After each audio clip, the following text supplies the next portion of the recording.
नमस्कार, आदाब। बात मुद्दे की में आपका स्वागत है। मैं हूं रिजवान अहमद सिद्दीकी।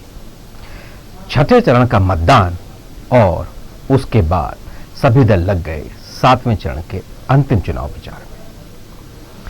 पीएम मोदी ने मिर्जापुर में रैली की और खटिया से कटिया तक पर हमला किया, तो सीएम अखिलेश ने पीएम से 3 साल के कामों का हिसाब मांगा। तो वहीं मायावती ने सपा पर अपनी योजनाओं का नाम बदलकर लागू करने का आरोप लगाया। चुनावी मौसम है, सभी राजनीतिक दल जनता को विरोधियों का भय दिखा रहे हैं, अपनी खूबी को दूसरों की खामियों के साथ गिनाने में लगे हैं। इस सब के बीच एक पुरानी कहानी याद आ गई। एक महात्मा ने तोतों को रटाया, शिकारी आता है, जाल बिछाता है, दाना डालता है। हमें लालच में नहीं आना चाहिए। यही दोहरा रहे हैं सभी। अब देखना है जनता किसकी बात मान लेती है। यही है हमारा आज का विशेष टोटा रटंत।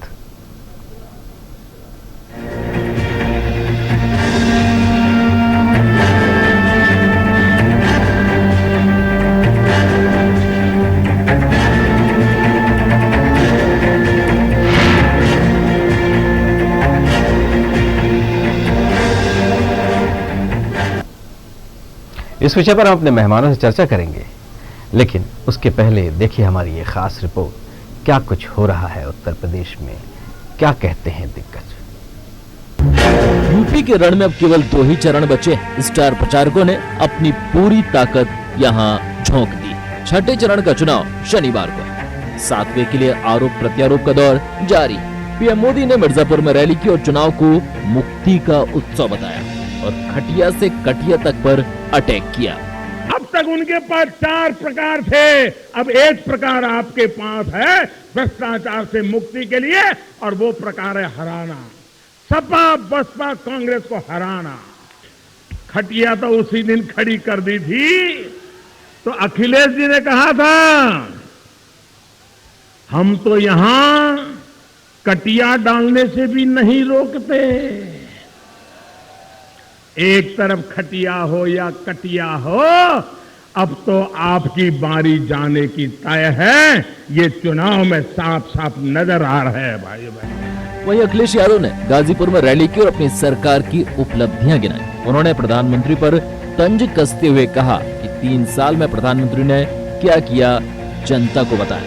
लोग कह रहे हैं ये 2 फिल्मों का गठबंधन हो गया। हमने कहा ये 2 फिल्मों का गठबंधन नहीं है, 2 युवा नेताओं ने गठबंधन किया है जो प्रदेश और देश की राजनीति में बदलाव लाने का नाम नहीं। वहीं बसपा प्रमुख मायावती ने अखिलेश सरकार पर निशाना साधते हुए कहा कि समाजवादी सरकार ने उनकी जनहित योजनाओं का नाम बदलकर फिर लागू किया है। बीएसपी की अनेकों जनहित की योजनाओं को तो वर्तमान सपा सरकार ने बहुत चालाकी से केवल उनका नाम बदलकर ही चलाया हुआ है। मुस्लिम समाज के लोग अपना जो भी वोट सपा के उम्मीदवारों को देते हैं, तो फिर उनका वह वोट पूरी तरह से न केवल बेकार ही चला जाएगा। शनिवार को 6वें चरण में 7 जिलों की 49 सीटों पर मतदान है। महाराजगंज, कुशीनगर, गोरखपुर, देवरिया, आजमगढ़, मऊ और बलिया में वोट डाले जाएंगे। इस चरण में 635 प्रत्याशी चुनाव मैदान में। 49 सीटों पर कुल 1.72 करोड़ मतदाता है, जिसमें 0.94 करोड़ पुरुष और 0.77 करोड़ महिला है। तीनों पार्टियों के लिए चरण इसलिए भी महत्वपूर्ण हो जाता है क्योंकि 2012 में सपा को 49 में से 28 सीटें मिली थी, जबकि बहुजन और बीजेपी को 9 और 6 सीटें। सपा के लिए 2017 के चुनाव में अपने गढ़ को बचाए रखने की चुनौती है, तो बीजेपी और सपा के लिए अपना अस्तित्व बनाए रखने का खतरा। Desk report, news one. तो देखा आपने, अब नेता व्यक्तिगत हमले कर रहे हैं, सवाल पूछ रहे हैं और धीरे धीरे एक दूसरे का भय दिखा रहे हैं और अपनी कमीज उजली बता रहे हैं। इसी विषय में बात करने के लिए हमारे साथ हमारे स्टूडियो में मौजूद हैं भारतीय जनता पार्टी के नेता हिदायतुल्लाह शेख, कांग्रेस के नेता दुर्गेश शर्मा, समाजवादी पार्टी से शिशुपाल यादव और वरिष्ठ पत्रकार राजनीतिक समीक्षक विनय द्विवेदी, आप सभी का बहुत बहुत स्वागत है। तो अब दुर्गेश आप ही से शुरू करते हैं। कटिया और खटिया सब खड़ी हो जाएगी अब आपकी। आदरणीय, ईमानदारी ये है कि उत्तर प्रदेश में से भारतीय जनता पार्टी के तोते उड़ चुके हैं, क्योंकि मुद्दा अच्छा, हमारा कार्यक्रम टोटा रटंत है इसलिए आपने उड़ा ही दिए। उनके तो उड़ चुके हैं जी। नहीं उड़े होते जी तो पाइनएप्पल नारियल नहीं दिख रहा होता जी। नहीं उड़े होते तो जो वापस हिंदू मुस्लिम वातावरण को दूषित करने की जो इनकी रटी रटाई या जो इनका चाल चरित्र जो है उस पे वापस नहीं पहुंचते।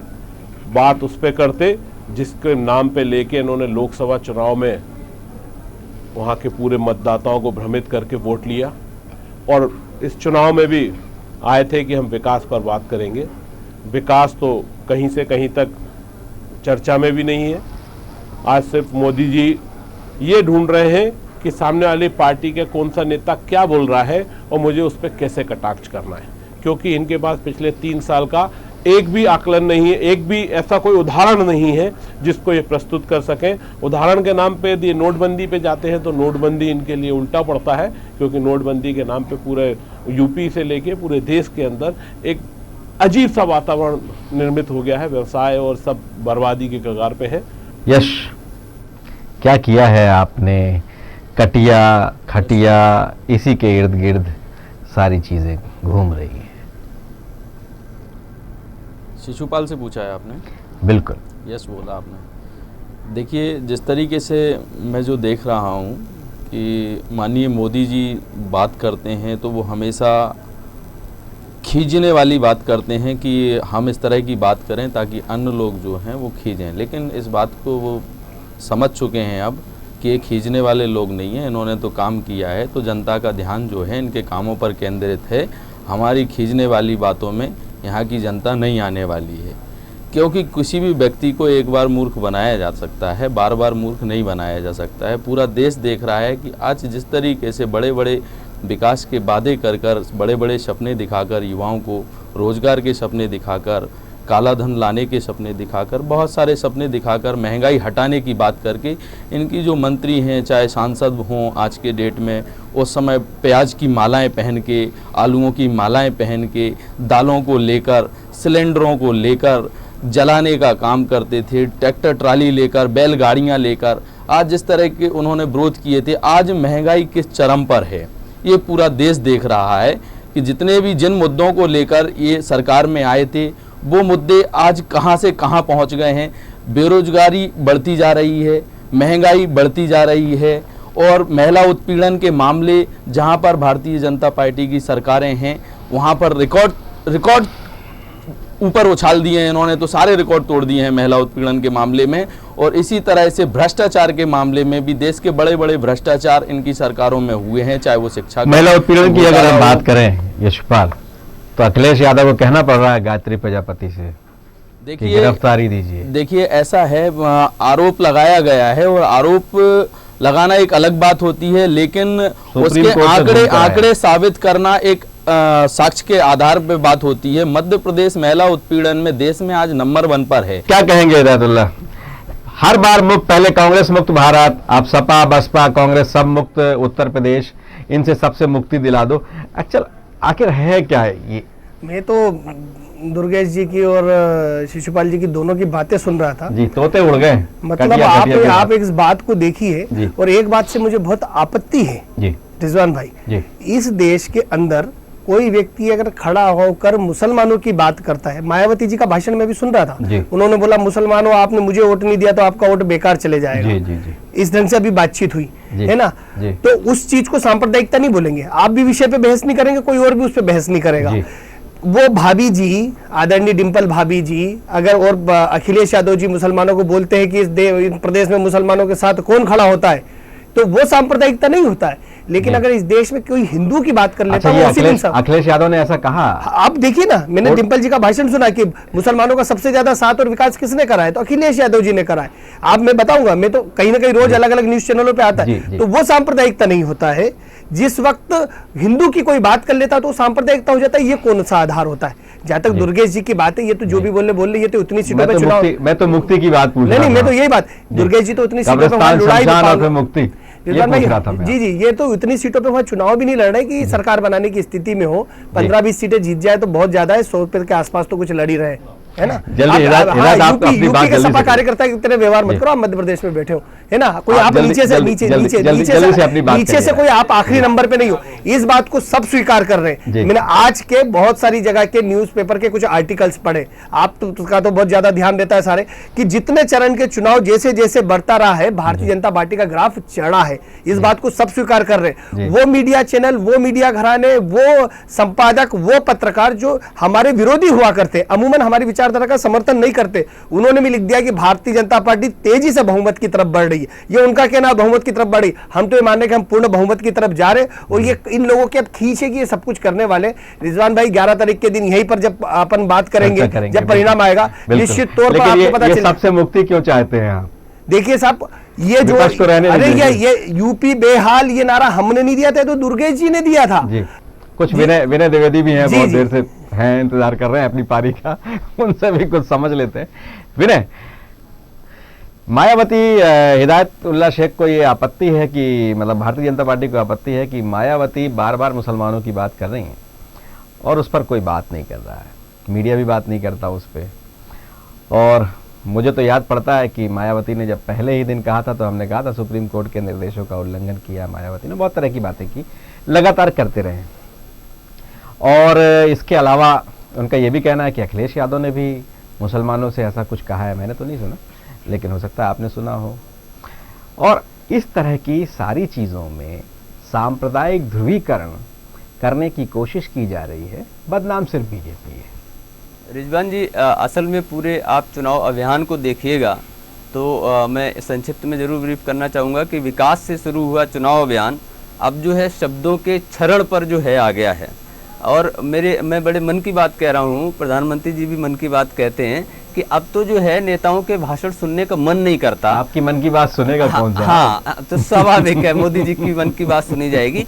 लेकिन मैं ये कह रहा हूँ कि ये तर्क मेरी समझ में नहीं आता कि बसपा का प्रदेश अध्यक्ष जब तक बसपा में है तब तक वो सांप्रदायिक भी है, जातिवादी भी है, फलाना भी है, ढिकाना भी है, लेकिन जब जो है बीजेपी ज्वाइन कर लेगा तब वो जो है बीजेपी के तभी तो उसका हृदय परिवर्तन हुआ, तभी तो ज्वाइन किया उसने। नहीं, मैं वो कह रहा हूँ कि आप हृदय परिवर्तन एक बात है, लेकिन उसका अतीत जिस पर राजनीतिक सवाल उठाए जाते थे, वो अतीत तो वो लेके आता है ना। कोई व्यक्ति जब किसी दूसरी जगह जाता है तो आप उससे कैसे मुक्त हो सकते हैं, उससे पल्ला कैसे झाड़ सकते हैं? फिर वो सफाई भ्रष्ट हैं तो वो भी आपने लिए, तो खैर वो एक अलग एक रणनीति है बीजेपी की, मैं उस पर नहीं जा रहा हूँ।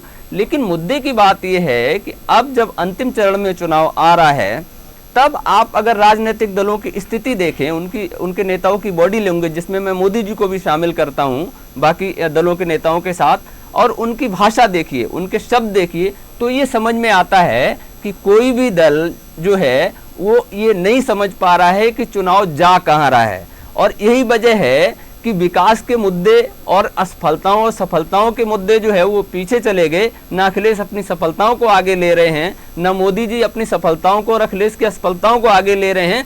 शब्द बाण चल रहे हैं, व्यक्तिगत जो है आरोप प्रत्यारोप हो रहे हैं। तो इससे ये समझ में आ रहा है कि पॉलिटिकल पार्टीज भी और उनकी लीडरशिप भी परिणामों को लेकर कंफ्यूज है। प्रधानमंत्री जी, इस पर हमने कल चर्चा की, नहीं, लेकिन मैं वो महत्वपूर्ण है। और अमित शाह जी ने और प्रधानमंत्री जी ने जो बात की है, वो बात जो है मुझे नहीं लगता है कि बीजेपी अगर कंफर्ट पोजीशन में होती तो इस तरह की बात बीजेपी को करने की जरूरत। बीजेपी की अगर हम बात छोड़ दें, लेकिन अगर हम प्रधानमंत्री नरेंद्र मोदी की बात करें, जब वो पीएम इन वेटिंग थे तब, या बिहार चुनाव लड़ने गए थे तब, या अमित शाह, उनकी भाषा वाली, शब्दावली तो बहुत हद तक उसी तरह से, डीएनए से लेकर न जाने क्या क्या विवाद पहले भी खड़े हो चुके हैं। तो ये कोई नई बात नहीं है, और वो तो प्रधानमंत्री नरेंद्र मोदी का अपना अंदाज है, मन की बात भी पूरे दिल से कहते हैं। नहीं तो कौन से राजनीतिक संस्कार फिर दिए जा रहे हैं हमारी सोसाइटी को? संस्कार एक अलग विषय है। मैं राजनीतिक संस्कारों की बात कर रहा हूँ। आज का जो हमारा कार्यक्रम है वो टोटा रतन था, एक्चुअल उसका शीर्षक ही है, तो उस पर आते हैं, थोड़ा सा आप लोगों से उस पर ही बातचीत कर लें। दुर्गेश, हर पार्टी जनता को उसी तोते की तरह पाठ पढ़ा रही है, उसको ऐसा लगता है कि जनता तोता है, उसकी बात उसके समझ जाएगी, जो वो कहेंगे वैसा मान लेगी और अंततः जाल में फंसेगी जरूर। बताया जाता है, हर आदमी अपने अंदाज में कहता है कि मैं अच्छा हूं, बाकी से सावधान रहो, वो शिकारी हैं और दाना उनका मत खाना, उनका चुगना नहीं। अब आजकल तो ये भी कह देते हैं कि उनका दाना भी खा लो लेकिन पाले में हमारे तो ये जो चीजें हैं ये कहाँ जा रहे हैं। मेरी कमीज उजली है और बाकी सब गंदा। ये बात आपने जो सवाल उठाया वाकई में बहुत विचारणीय और मतलब चर्चा से लेके इस पे पूरा सोच विचार होना चाहिए कि आखिर देश की जो राजनीति है या देश के का जो स्वरूप है वो किस तरफ हम लेके जा रहे हैं। ये बहुत गलत एक धारणा पूरे देश में चल गई है। आदरणीय स्थिति ये है कि उत्तर प्रदेश के अंदर आज उत्तर प्रदेश ही नहीं अपितु पूरे देश के अंदर जिस सांप्रदायिकता का वातावरण, जिस दूषित वातावरण पूरे देश में फैला रही है भारतीय जनता पार्टी, उससे सभी पार्टियां बिल्कुल उसके इतर हैं। सब चाहती हैं कि किसी भी स्थिति में भारतीय जनता पार्टी अपने या तो इस कुचक्र से बाहर देश को लेके आए जो फैला रखा है या फिर उसको बाहर कर दिया जाए। जो मैंने शुरुआत में बोला कि इनके तोते उड़ गए हैं, वाकई में तोते भी उड़ गए हैं और इनके वो जिनके बारे में इनके प्रधानमंत्री बहुत तेज बोल रहे थे वो बहुत तेजी में दौड़ते हुए गुजरात की तरफ निकल लेंगे 11 तारीख को। क्या कहेंगे हिदायत? देखिए वो तो जिस पार्टी के और जैसे वो है संस्कार उसी हिसाब से बातचीत होगी। और मुझे ये नहीं समझ में आ रहा है दुर्गेश जी ये भूल गए कि इनका वहां पर समाजवादी पार्टी से गठबंधन है, बहुजन समाज पार्टी से नहीं है। तो बहुजन समाज पार्टी का भी बड़ा वो कर रहे हैं जो बात स्पष्ट रूप से गलत लगती है। भविष्य की बातें कर रहे हैं। हाँ ये इसीलिए हो सकता है क्योंकि यूपीए की 10 साल की सरकार जो है बीएसपी, बोलने दीजिए दुर्गेश जी, बीएसपी भी कहीं ना कहीं बहुत सारा बहुत लंबा भाषण हो गया है ना। और जिस किस्म की बातें बहुत अच्छी से आपने सारी बातें कर ली है ना, कि जिसके बारे में प्रधानमंत्री ने नहीं बोला था कि तेजी से दौड़ते हैं, वो अखिलेश यादव जी ने बोला था, शुरुआत उन्होंने ही करी थी। तो वो शिशुपाल जी से पूछिएगा कि उन्होंने ऐसे शब्दों का क्यों इस्तेमाल करा, क्योंकि आप लोग कहीं की बात भी कहीं जोड़ देते। एक बड़ी आपत्ति का दुर्गेश जी आपने काफी समय मिला बस वही है ना जल्दी कहिए। उसके बाद बुरके वाली बात के ऊपर पूरा स्टेटमेंट रिजवान भाई ये है कि भारतीय जनता पार्टी ने अगर बात करी है कि बुरके वाली अगर महिलाएं जाती है तो महिला पुलिस इतनी रखी जाए, पूरा ये स्टेटमेंट है कि उनको देखा जाए। अब आप बताइए आपको घूंघट में कुछ नहीं दिखता, बुरके में क्यों दिखता है? सवाल तो यही है। अरे अगर वो मेरी बात सुनिए जी, वहां पर एक चीजों को स्पेसिफाई करा है तो आप उस चीज को मत मानिए। कोई और भी अगर पर्दा करके, अरे उनको उसके अलावा कुछ दिखता ही नहीं है, वो जलवाने की बात करते हैं, फिर वो बुरका ढूंढते हैं। वही तो बात मैं बोल रहा हूँ रिजवान, फिर वो आबादी की बात भी करते हैं। रिजवान भाई वो सब कुछ कर लेते हैं।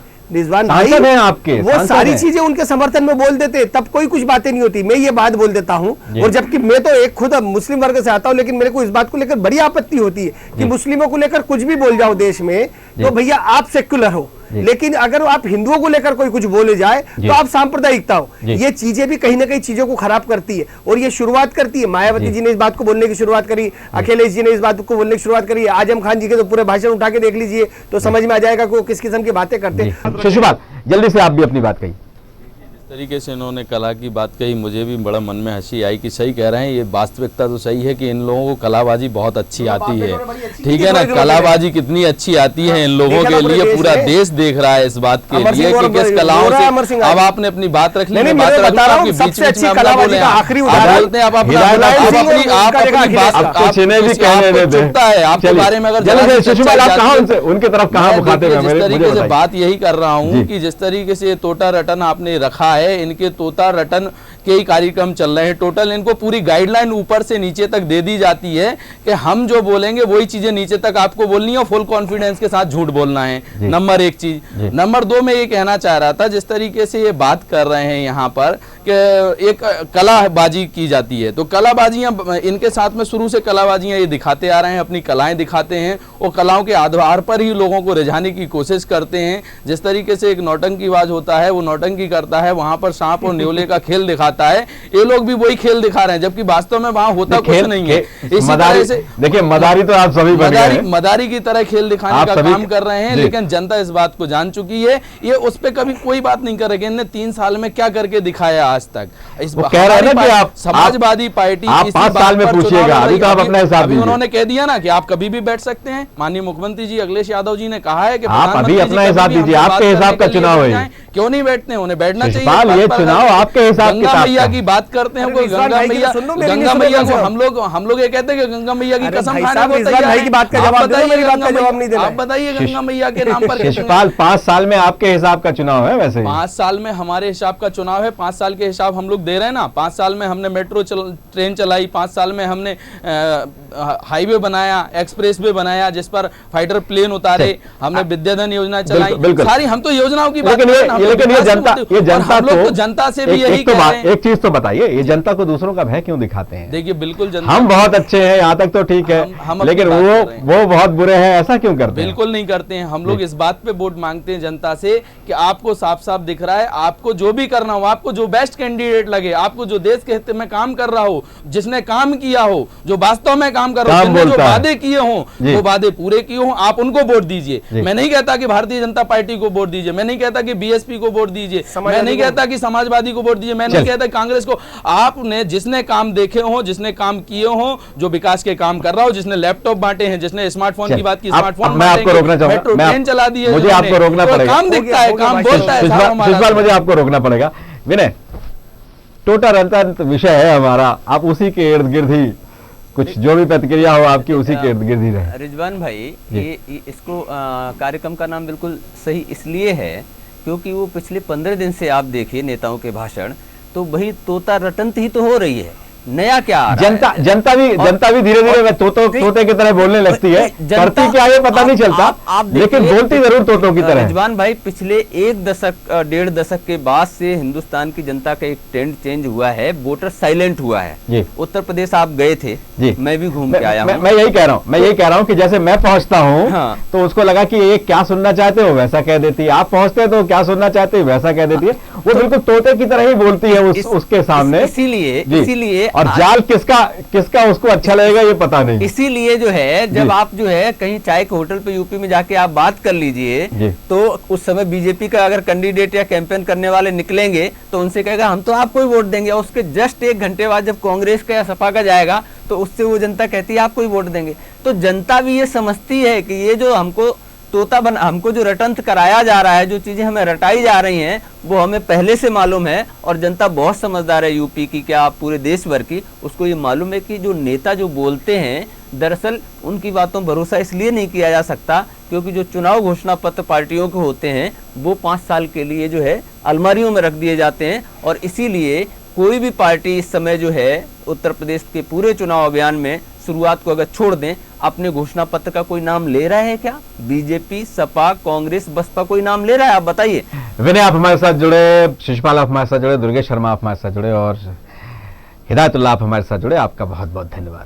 तो अब सवाल यही है कि जनता को नेता भय दिखा रहे हैं, उन्हें बेहतर से बेहतर बातें समझा रहे हैं, किसी दूसरे के दाने के लालच में ना आओ, वो शिकारी है ये समझा रहे हैं।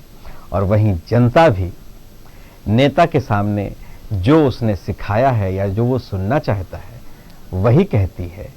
अब जनता समझदारी से वोट देगी या किसी के लोक लुभावन बातों में आ जाएगी, अपना भविष्य उज्जवल बनाएगी या किसी भावना में बह जाएगी, ये तो वक्त ही बताएगा।